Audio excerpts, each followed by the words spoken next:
Ripple released 1 billion XRP from Escrow as part of its February 2026 schedule. Historically, most of that gets relocked into new escrows, with only a portion actually entering circulation for liquidity and operations. And every single month, XRP holders already know what time it is. Ripple unlocks 1 billion tokens. Every single month, people FUD it like it's breaking news. Every single month, the same panic posts fly around. Nothing about this is new. XRP holders know it's happening next month, and the month after that, and the month after that. It's scheduled. It's predictable. And if you're still getting emotional over it in 2026, I'm gonna be honest, you're probably not built for this market. Now, here's what's interesting. A lot of articles and chart watchers are pointing to a similar setup, a bullish pattern that suggests XRP could tap a crucial support level before a major surge. Some are calling for a possible dip to around 150, and then the breakout begins. And I'm not saying that has to happen, but I will say this. When the FUD is the loudest, when the price is dropping, when everyone's panicking and questioning everything, that's usually when breakouts start forming. That's how markets work. Maximum fear tends to show up right before momentum shifts. But I still believe we're waiting on our turn in the rotation. And I also think we're waiting to see more real movement in the broader macro picture, gold and silver included. Holding XRP is not for the weak. Don't ever tell people they got lucky just because they held XRP. Not everyone can hold it. Most people don't have the stomach for the long sideways action. You need patience, you need emotional control, or you need to truly understand what XRP is. Because once you understand what it's built for, it gets a whole lot easier to hold through the noise. Now, I want to hit something deeper, because this isn't just about price candles.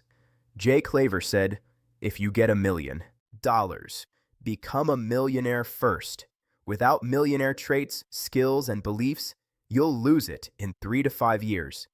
That is one of the realest things you can hear in this space. This is why I always stress, you need a game plan, and I posted about it too. XRP sudden wealth is coming, and it will test your game plan. If you cash out, you need to put the money to work for you, or you will burn through it fast. The opportunity you have right now will not be here forever. I truly believe this is a once-in-a-lifetime window. Think about it like this. We beat the institutions to something like XRP. Now the institutions are entering the space. That means the game changes over time.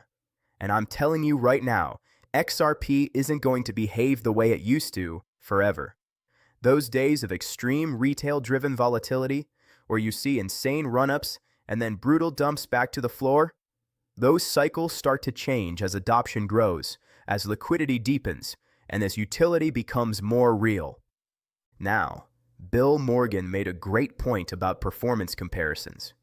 He questioned the value of doing an 8-year comparison and argued that a 5-year window is fairer, especially for XRP, because it includes the most uncertain period with the lawsuit and the appeal hanging over the entire market. That was a unique handicap on XRP, while Bitcoin and Ethereum basically had a clearer runway from regulators. The bottom line from that snapshot: XRP outperformed Bitcoin and smashed Ethereum in price performance over that 5-year stretch, especially considering the massive uncertainty and exchange delistings early in that period.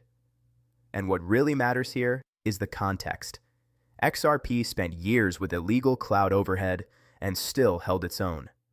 Now XRP has clarity. Now we're operating on a more level playing field. And that's exactly why the old narratives are getting louder. Because when the field gets more level, competition gets more real. And I'm going to say it, I think the tide is about to turn. That's why I don't just believe XRP can challenge ETH. I believe XRP can eventually challenge Bitcoin too. You don't have to agree with me, but I'm telling you what I see. Utility, settlement, rails, tokenization, institutions. These are not small themes. These are structural themes. Now Jake Claver has this bingo card going around, and it's honestly hilarious, but it also highlights how many catalysts people are watching. Things like XRP ETFs go live, Genius passing with clarity delayed, Ripple bank license rumors, precious metals spike and collapse, waiting on a BlackRock ETF, oil spiking because of conflict in Iran. And I'll be honest, I'm not convinced we'll ever see a BlackRock spot ETF in the way people imagine. I wouldn't be shocked if there are NDAs behind the scenes and bigger infrastructure plays happening, especially around tokenization. Again, that's speculation, but it's not random speculation.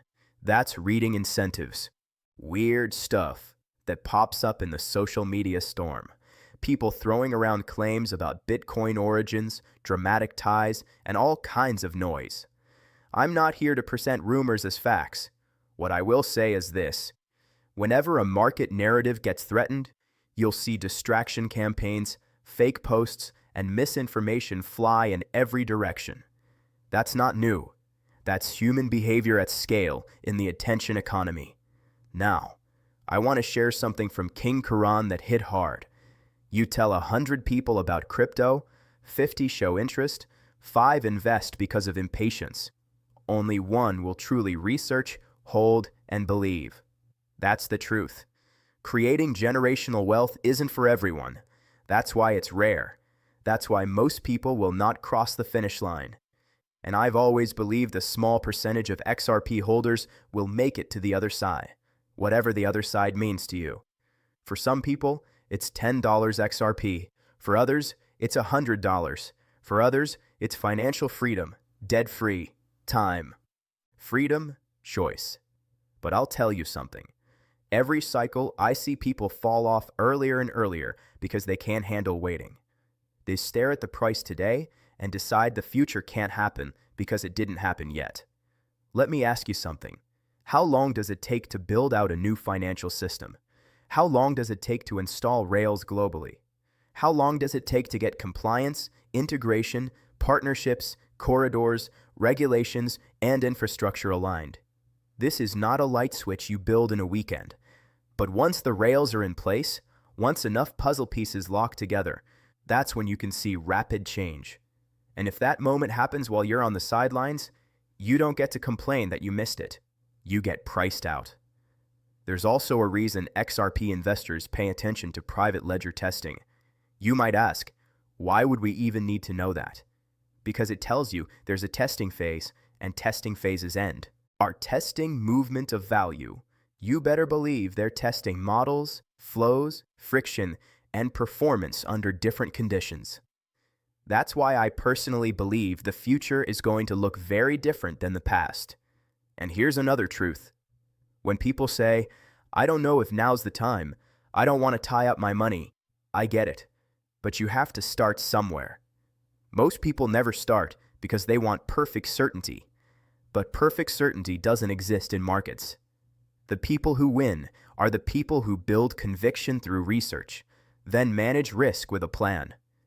And speaking of conviction, I loved this post. We are chasing the wrong things.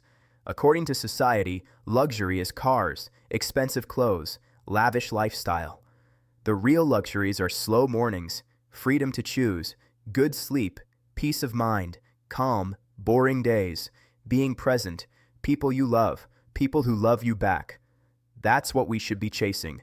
Freedom. When I talk about financial freedom, I'm not talking about flexing. I'm talking about not being chained to a job you hate. I'm talking about time autonomy. I'm talking about waking up and choosing your day. I'm talking about being able to take care of your people. And yes, I believe holding XRP long enough, if you truly understand what you hold and you stick to a disciplined plan, can open doors you never thought possible. But I also need to warn you, if you get that run-up and you don't have a plan, you can still lose. People sell too soon, people sell too late, people cash out and then blow it on nonsense. People get emotional, get manipulated, and get shaken out. That's why I keep repeating this. Build your game plan now before the candles go vertical. Decide what you do at different price levels. Decide what enough looks like. Decide how you protect downside. Decide how you deploy gains. Decide how you avoid becoming the person who gets lucky once and then gives it all back. The market is evolving, and I do believe we're moving toward risk-reduced ways of generating yield or earning from assets without always needing to sell the underlying, though none of it is risk-free, despite what people on the internet like to say. The point is, the toolkit is expanding. The world is changing, and if you're paying attention, you'll see the direction. So where does that leave us right now? It leaves us with a predictable escrow schedule that people still FUD every month. It leaves us with an XRP price that can feel frustrating in the short term, but that continues to build a long-term story in the background. It leaves us with a market full of impatient people who want instant gratification. And it leaves a smaller group, the ones willing to research, hold, and stay disciplined, with a potential generational opportunity.